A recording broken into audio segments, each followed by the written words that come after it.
San Antonio! Welcome to All Things San Antonio podcast with your favorite realtor and host, Brad Burns, and your other favorite realtor, Ken Carter, and co-host. How's it going, Brad? I'm good. I'm not very good at introductions, but well, it feels like it's been a minute since we've been here. Especially just us two. Just us two. The two of us. I don't know if anybody's we gonna. We can make it if we try. Just the two of us. Just the two of us, Ken and I. Well, let's kind of start off with I wanted to talk about just like the first day of school. Like everybody's sending out their pictures, their first day of high school, and the last first day of this, and all this and everything like that. How was y'all's first day of school and everybody getting off? We haven't started yet. Oh, when do y'all start? They start Monday. But I'm looking forward to getting rid of them. It makes things a little bit easier during the day. Yeah. Especially for those with flexible hours that get pulled away by children every now and then. Yeah, Delilah, she's probably not going to watch this anyways. You're saying Delilah has the flexible hours? She put in my schedule, like, the first day of school to drop off the kids. And I was like, why? She's like, but it's the first day of school. And I was like, they've had 5 others so far. Like, why is this one? Just for you to be there? Yeah. Well, they're still young. This is what you can do. You either go to the first days of school when they're little, or you have to go to the graduations later, and those are a lot worse to go to. Well, I mean, I'm sure I have to go to the graduation anyways, so that's why I'm gonna keep them in small schools so the graduations go a little bit quicker. There you go. Otherwise, it doesn't go good. This has been this year. Elena has been super, super, super excited about like school getting started. It's funny because we always hear about kids that like use the phone and they're always on the phone and this and that and everything. And Elena, we got her phone kind of late. She just had it right before 6th grade, and so she's going into 7th grade. And like last week, right before school started, she goes, I better get my phone. Her phone was dead. Her phone has been dead all summer. She hasn't used it. She doesn't do it. Like she has her iPad, so it's like she plays on that thing and all that. But I thought it was interesting for a 12 going on 13 tweener kind of. Not to be on the phone all the time. Not to be on the phone. But as soon as school started up, it was like, okay, she starts texting her little group of friends and like, okay, where we're going to meet to get our schedule and everything so they can line up what classes they have with each other and stuff like that. So it's going to be fun. That's cool. So she's in middle school? She's in middle school, 7th grade over at Alamo Heights. Nice. My son's going to 1st grade and my daughter's going to 3rd. So man, those are fun. You're in such the beginning of the journey comparatively, and it's those are gonna be fun times. I can't wait. Are they do any sport? I know they do taekwondo and stuff like that. Do they do soccer or anything like that? Not yet. Are you going to? Do they? Yeah, want to? I'm planning on it. Football? I do want to put him in football. I think he'll be all right at it. It's just scheduling wise, like extracurricular sports is tough to schedule. They're supposed to be getting. So they're orange belts in Taekwondo now. Yeah. So I don't know what color the next belt is, green or blue or purple or some other color. Somewhere on the rainbow spectrum. Yeah, so they're going to go up to the next class, which I'm excited for because instead of starting at 5 o'clock, it starts at 6. So it gives me a little bit of extra time in the day. Get there a little bit later. Yeah. A little bit more time in there. Yeah, when they start doing all the sports and the soccer and little leagues and things like that, what I found was all of my friends before that, especially if they didn't have kids at the same age, you just check out. You're not friends with them for a while. You don't get to see them until everybody gets back into high school. And it's now that mine are all graduating and theirs are starting to get to that age, it's like, oh, hey, you want to hang out again? Yeah. It's like, oh, I can pick up golf as an activity again. I got my weekends free. For now. So first day of school was good. San Antonio's going great, except for we got a few people that are a little bit upset downtown with the construction and just how the city is managing our growth right now. And I got this from the San Antonio Report, the sanantonio.org. It's a great nonprofit website that does local news in San Antonio, stuff like that. And Aaron Pena, he's got some bars and things. They call him a bar impresario. I don't know what that means. I don't know if I said it right. But he's actually formed a political action committee to kind of go to support different council members and mayoral candidates and all surrounding with the chaos around downtown construction and the North St. Mary's project. They're supposed to fix a water main that's 100 years old. It's been in the works for like 10 years, and it was supposed to be fixed prior to the Final Four, and it's not going to be fixed. And as someone who has done some development and like building and everything and dealing with the city, we definitely could use some better there. Yeah, it's tough. I mean, if it's one thing San Antonio does well, it's extend out construction projects. Yes. 35 has been under construction for longer than I've been alive. And I was talking to someone, and I was like, well, it'll get completed one day. Well, and the thing is, like with like 35, doesn't have the same impact. Well, it does in some places. Like there's like even around 410 and like Cherry Street, like you've got places that just have to shut down. But like I was talking to the owner at Tycoon Flats down on St. Mary's Street, and like even after COVID and because of all the construction and stuff like that, like they're still down like 30-40% in their business because things happen. Like their travel patterns change. Like it gets difficult to go to a restaurant that's a favorite, and then so you find one that's a little bit closer, like Mr. Juicy, and you don't have to deal with the traffic and everything, and then you never end up you don't go back to the other one. We went to Tycoon Flats on St. Mary's after you talked about it a couple episodes ago. We went there for Father's Day, and then we went to the one on Alamo Heights on Austin Highway. We just and I like the St. Mary's one better. I think that's always the case. I thought the one on Alamo Heights on Austin High was great. We went there. We literally went there. I think I went there Monday. I think we were there Friday. So. And a lot of that was because I wanted to like go back to Tycoon Flats and like give a little bit of support for local restaurants and things like that. But yeah, I mean I thought it was great. We did they had the 3 sliders. You get 3 different kinds. Different flavors, yeah. Yeah, so we Jennifer and I split that, and we had the fried avocado burger, the bean burger, and then their bacon cheeseburger. How was it?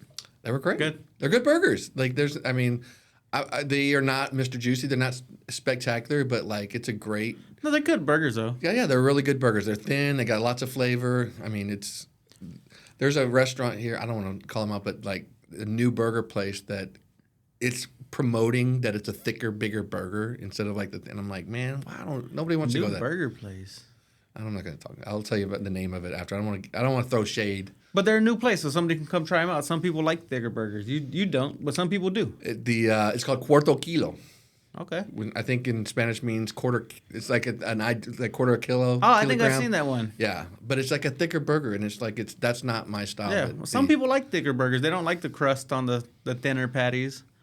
It's all personal preference. Just because you don't like it doesn't mean other people like it. Just because I don't like Chester's. So go to Quarter Kilo. Yeah. Cuarto Kilo. I think that's how you say it. If you like big meat. If you like. Pause. But yeah, so it's I'll be interested. There's a lot of people, different people that are like the owners of the Friendly Spot and a couple of other restaurants all down Southtown and all that are joining in on this political action committee. I think it's that grassroots effort is what we need. It kind of goes in line with what we've talked about with like trying to get the urbanization and getting more development and giving people a chance to like thrive. I think we should put it together, and it's just an idea. A mayoral. So there are restaurant weeks. So there's a few restaurant weeks. We're actually in restaurant week right now. And there's a lot of chains in the restaurant weeks too. What if we did like a local only restaurant week? I think that's what they try to strive on. No, there's Ruth Chris, there's Saltgrass, there's bigger chains. Now, chains are still local businesses because they employ local people, they employ local management, a lot of times local owners, operators. So it's kind of like a double edge. Yeah, but I think that what I liked about supporting local compared to like a chain is the chain it's sort of like I was talking about this with Eric with the urbanization and development and like giving more dense population. And I actually went with Eric with someone else, but what it does is it allows like your true culture, like the San Antonio culture, to be created. The chains are not our culture. Because they have set menus and things like that. We talk like it's for the 80%, right? It's for like just the average. Like it's gonna be good for a lot of people.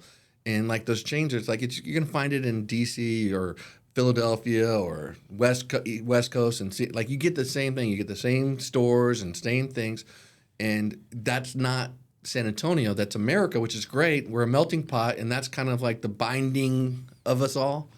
But when you go to the local restaurants and stuff, and you find like the local flavors, and those local flavors aren't just one thing. I mean, when John Bloodsworth was on here, the leche de tigre, it's a Peruvian and Japanese fusion, but it's local people throwing out these cool flavors, and that's what our culture becomes. It's like what kind of food scene that we have and stuff like that. It doesn't have to all be Mexican food. I just thought about hot wings. Our wings sound real good right now. Revolution Wings over there on Ramsey. Went there the other day. Is that the one that, who was on here telling us? I don't know. That they were one of the original wings, or what place was Anchor Bar, right? Anchor Bar. Jeremiah, I think, was telling us about that. I think it was Dave. It was Dave because he's a Bills fan. That's on the next week's podcast. Stay tuned. Or last week's if you're watching this one. Actually, you're right. Time does not exist in the podcast world. No. Revolution Wings was pretty good. We actually went there the other day too, which was really cool. They've got a lot. They've got both wet rubs and dry rubs, and they do like different kinds of flavors that like. Yeah, it's my bad. Nobody else heard my phone vibrate but Brad, and he's like looking at it. It's on the table. So why is your phone on the table? At least we didn't answer it, right? That's true. It's probably just my kid getting out of school. First day. Oh. So, I don't know. Have you been to Wayne's Wings? Mm-mm. You've talked about them. You got to go to Wayne's. It's on, I think, Austin Highway. I think they have a couple locations now. But it's further down, like Austin Highway and Walsham. Like kind of where that triangle is. Yeah, I don't venture that far down Austin Highway. Just lock the doors and keep rolling. But they have really good wings. They have one, it's called Texas Honeybee. It's a little bit sweeter with a little spice to it. Yeah. That one's really good. The one the knockout at Revolution Wings, they have a chili lime that's a dry rub. And I'm not much of a dry rub fan, but it packs it full of flavor. And then on their curly fries, they do powdered vinegar and salt. So it's like the salt and vinegar fries and things like that. So it's a good place over on Ramsey. Difficult location. Right there off 2D1. It's kind of in between. I feel like a lot of local small restaurants start off in difficult locations because it's the cheap place to get. Yeah. And get your feet wet. Yeah. But then it's hard because you either become successful there or fail there, and the failure might be part due to your location. Well, you see certain locations that turn over restaurant after restaurant after restaurant. And it's not always the restaurant. Sometimes it's just the location. It's just such a bad place. Or they'll open up a restaurant. I think they can just cook frozen chicken patties and frozen burger patties and put a little bit of seasoning on them and make it happen. Great. I don't think as many people do that as much. Oh, there's people out there though. Oh, for sure. But no, that even goes back to, we talk about like the businesses either thriving in a spot or failing. Me and Jeremiah from PB&J with Tay were messaging the other day, and we're like, man, we're so grateful for like being able to market on the internet. Oh my God. I was like, could you imagine if he had to be AAA peanut butter and jelly shop? So that way he's in the beginning of the phone book. Just having, like, who's going to go look in the phone book for a peanut butter and jelly shop? Yeah. It really has like changed everything about it. It's forced behaviors, but it's also created a way for individuals to compete against like large corporations. Did I send you the video of that guy that made up the fake ramen shop? Mm-mm. So he named it literally the name, like he Googled fake ramen and like translated, so it was like Nimsi ramen or something like that, and it was basically just like ramen from H-E-B. And he made a TikTok on it. It went viral. And then he started only inviting influencers that had over 100,000 followers to his restaurant. He hired a DJ to play nature sounds. And they served it in like flower pots. I'm loving it. And he had like a line of people waiting for like 4 hours to get in there. And like in one of the parts, he asked somebody, he was like, "Hey, like, what do you have to say to the chef?" And they're like, "Oh, you got to make some more." And da da da da. And he's like, "What would you pay for this?" And they're like, "Oh, $40-$50." It was so amazing. That's crazy. And I was like, just because he had a video that went viral, he was able to That's all it takes. serve a bad product, but the marketing made up for the bad product.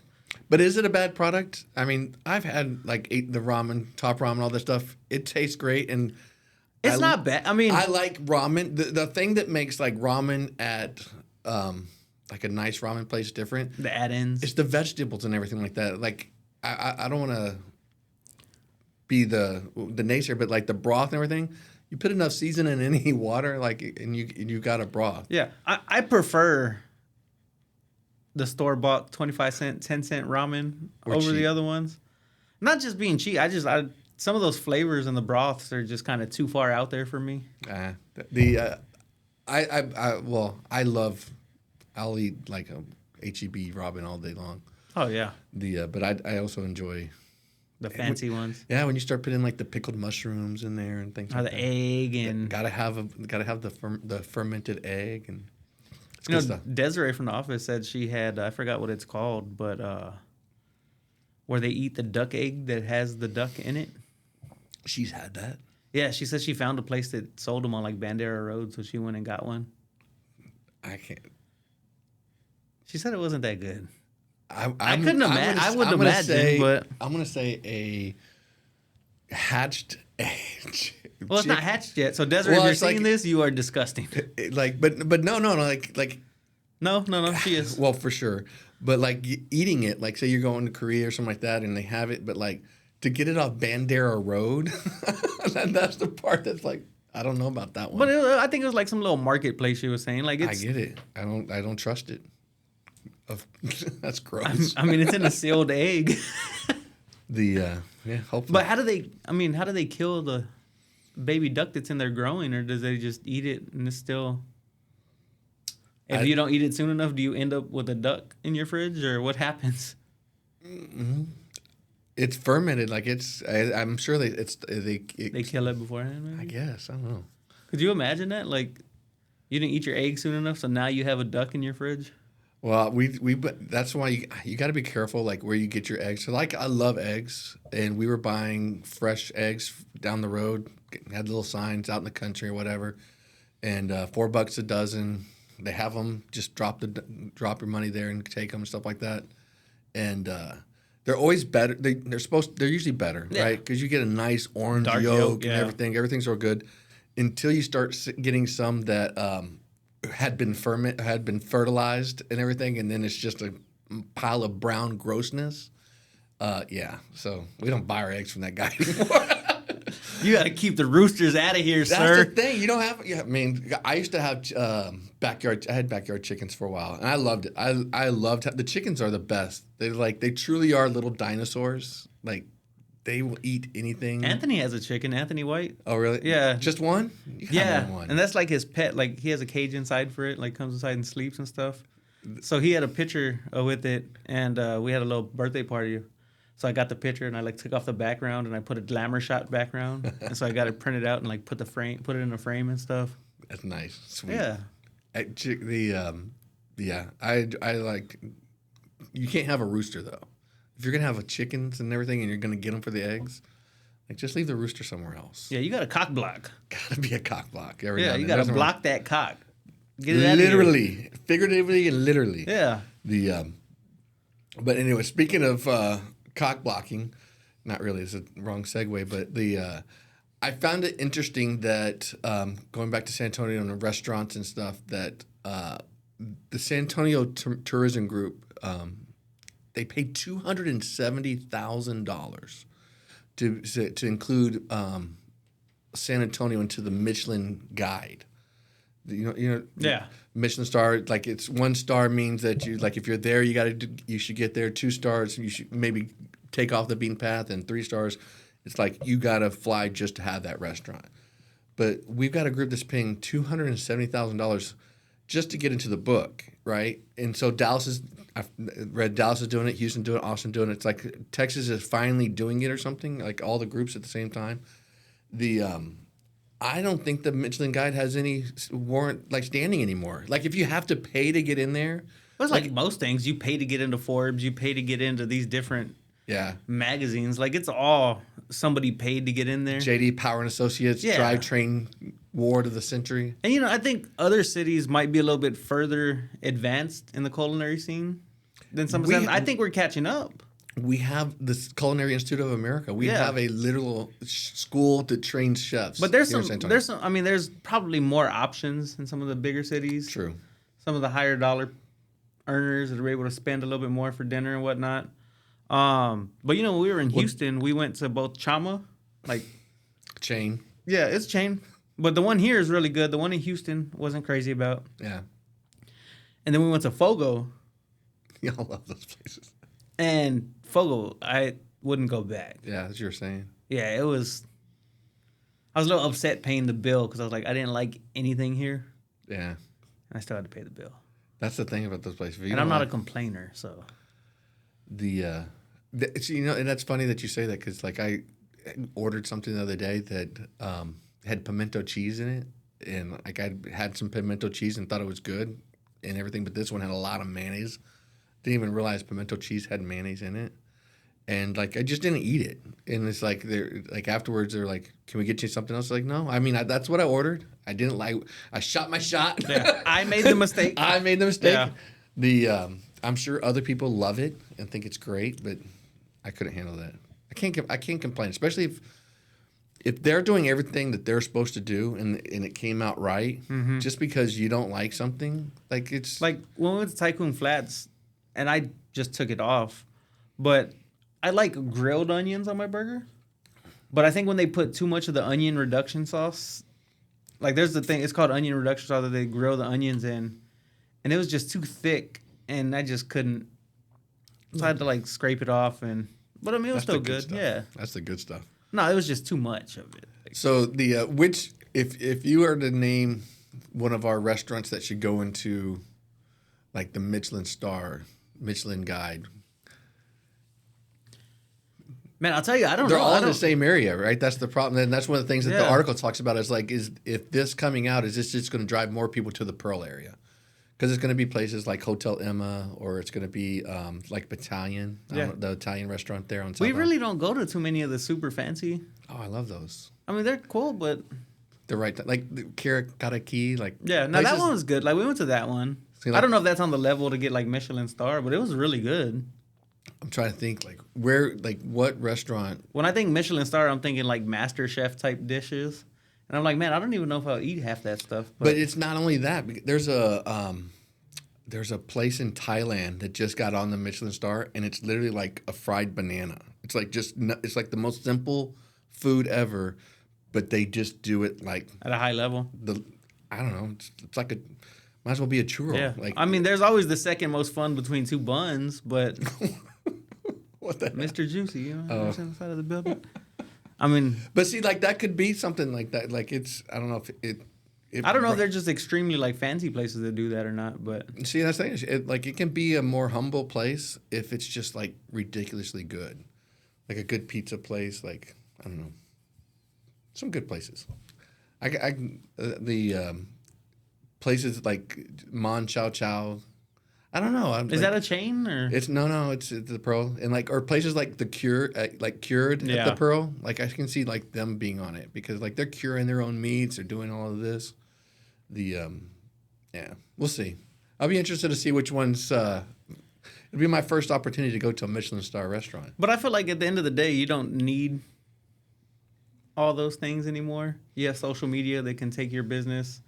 You can sell cup ramen for $50 a bowl, Yeah, but it becomes a feather in the cap. It's an ego stroke, oh yeah, especially for the chefs, and it's an ego stroke for the city to say that when they're doing their but TikTok. necessarily it might not be an ego stroke. It's well deserved. Like there's things that I feel like some people get an ego for that's like that's not really well deserved, but something like that, like they put in the work. Like Delilah went to culinary school, and they put in work. Yeah. Especially like baking and things. Like that's a science. And especially if they work their way up from a line cook to Yeah. the prep cook to the sous chef and everything like that. That's a tough industry. It's a tough industry. Yeah. It's definitely a passion. But like when I say like it's an ego stroke though, like they've already done the work. For sure. It's the recognition. Like, that it's nice to get recognized on it. Like Pete Rose has done the work. He's just not in the Hall of Fame. But does it make his career any less? Like, just because somebody else has this artificial place? So that's like, we need the recognition. Someone's got to get the Academy Award. We'll see. But I do think we should just do a local only restaurant week. We should start our own. We'll have a series of guests, and we'll have them in here each time. We could. So if you've got a restaurant in San Antonio, you want to come on the podcast, let us know. Hit us up. We know you're watching. So as we're wrapping up or starting up school, that wraps up the Olympics. And USA. There's so many statistics I saw and everything, but what I thought was the funniest thing is did you see all the TikToks with Australia? With the breakdancer? No. Yes, but no. I saw somebody put a post up and like they were defending her, like that's somebody's wife, mom. I don't know if you've dug deep into that. But her husband like got her selected and like it was a whole thing. It was a scam from the up front. Like they are sketchy people. You can't do that stuff on the internet. Like internet, you're gonna be a meme. You're gonna get caught right away. They didn't have a governing body for breakdancing for the Olympics, obviously. Because when did that become an Olympic sport? First and last. It's the first and last. Is it? First and last. They already said they're not going to have it again. Thank God, because I watched a little bit of it. And I didn't watch any of that. Well, it like came on at like we were playing Uno and we had the Olympics on, like the track and field stuff. Yeah. And then it ended and that came on and I was like, what is this?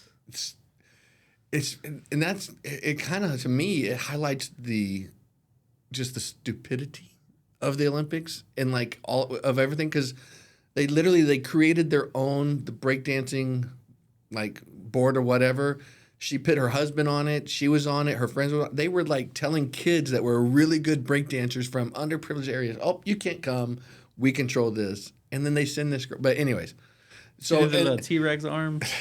And then what I was actually talking about was like a lot of Australians were sitting there saying they're giving the U.S. a hard time because there was a infographic that showed U.S. at the top, and at the time we didn't have the most golds, and they're like, no, because they had more golds than us at that time, and this is when we had 9 gold medals, and they went back down under, and we finished with 40 gold medals. Like they were worried about us, so I thought I didn't realize we ever had a beef or we were in competition with Australia.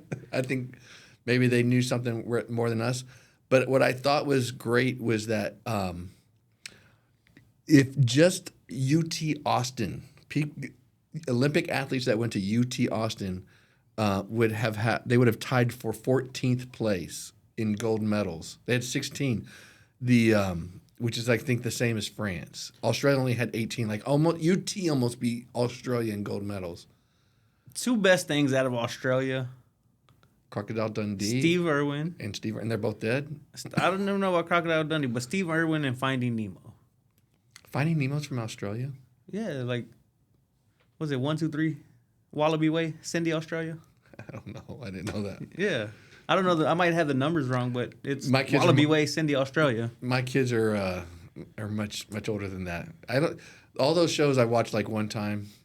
Well, you need to go do some homework and watch it some more because I'm Finding Nemo? Yeah. I don't think so. Second best thing out of Australia. What's the second best? Finding Nemo. Finding Nemo. I still don't agree. What's the second best? No, first best is Steve Irwin. I thought it's Kangaroos might be like number 3. The kangaroos they're funny because like all of their natural predators are gone, so like they overrun like Australia. I've never been, but I've heard. I'd be real scared of a kangaroo because they'll like fist fight you. I've seen the video. I've seen the video where they like going after the dogs, stuff like that. Yeah. Nah, kangaroos are scary. So we learned in the Olympics, USA is dominant of everybody else. We are. Not only that, I saw a thing like overall, we have more gold medals than the next of the history of the Olympics. We have more gold medals than the next country has total medals. Do you think that goes back to just the competitive nature? of Americans? I think it goes to we probably like a lot of these countries are newer to it and stuff like that, and we just dominate. We've kind of dominated the world for the last 100 years. In essence, we killed in like the track and field. Like they killed that. Did you see that one dude? Noah Lyles or Noah Miles? Oh yeah, he killed it until he got second place or third place in that one, and he got and then he was out. There's so many things about like again, it goes back to just there's something about athletes and everything like that. I don't think are role models. Like, I don't know if, like, I'm going to rag on LeBron James because I'll forever hate LeBron James. After their, I don't know if you saw the video, like, after they won, they were going to this nightclub to go party. And he gets out of a car, and this little kid comes up to him to talk to him. And he literally puts his hand in the kid's face and says, stop, stop, stop. 3 times, just tell him stop. And then goes around the car, and there's the door to the nightclub and starts dancing and everything with his friends. It's like, I did not like that guy. Did you see the one guy that he tried to take a picture with LeBron when he was going to eat in a restaurant? I didn't see that one. So then he went live on Facebook telling everybody where LeBron was at. He's like, I'm not going to tell you where he's at, but he's on this street and this street. Awesome. You could see him right there inside the window eating. Make his life. So I don't know what happened or whatever, but I'm sure he was rude to somebody else. Yeah, but United States absolutely killed it. We killed it. We tied with China for. What do you think about? Who are you going for the gold medal basketball game? USAA or Wemby? Wemby, France. Where are you? I'm against LeBron James. I was rooting for Serbia against him too. Hey, I don't want LeBron to get any credit for anything. I think he's just. They say Curry carried him, huh? They say Curry was Curry's killing it. Badass. Have you seen the new TV show with Curry? So Peacock, which is the NBC one, they've got it's a mockumentary. So it's documentary style, but it's like farcical, and it's called Mr. Throwback. And Steve Curry is Steve Curry in it, and this guy that he went to school with. Steve Kerr or Steph Curry? Stephen Curry. Oh, okay. Whatever his name is. I was just making like. Did I say Steve Curry? Yeah, you said Steph. You said Steve Curry. So I was like, I don't know. Stephen Curry. So when he was younger, this guy was like a better, and he like played behind him, and then whatever. But it turned out that it's sort of like the little league scandals of he was supposed to be 12, but he was 14, and then like Curry was or the other guy? No, the other guy was. So Curry went on to be who he was, but like he just slowly got his night thing from him, and so Curry's like, oh, I hope you don't mind, And he goes, and it's all about, and this guy ends up trying to scam him, and it's pretty interesting. It's funny. Curry's a beast. He's a good actor. I love when he hits that, he shoots it and then starts walking away before he gets to the basket. Yeah, that's Tiger Woods. That's putting too. That's swag. That's good old time swag. That wraps up this episode of All Things San Antonio. Do us a favor, hit that like and subscribe. Catch you on the next episode. Peace.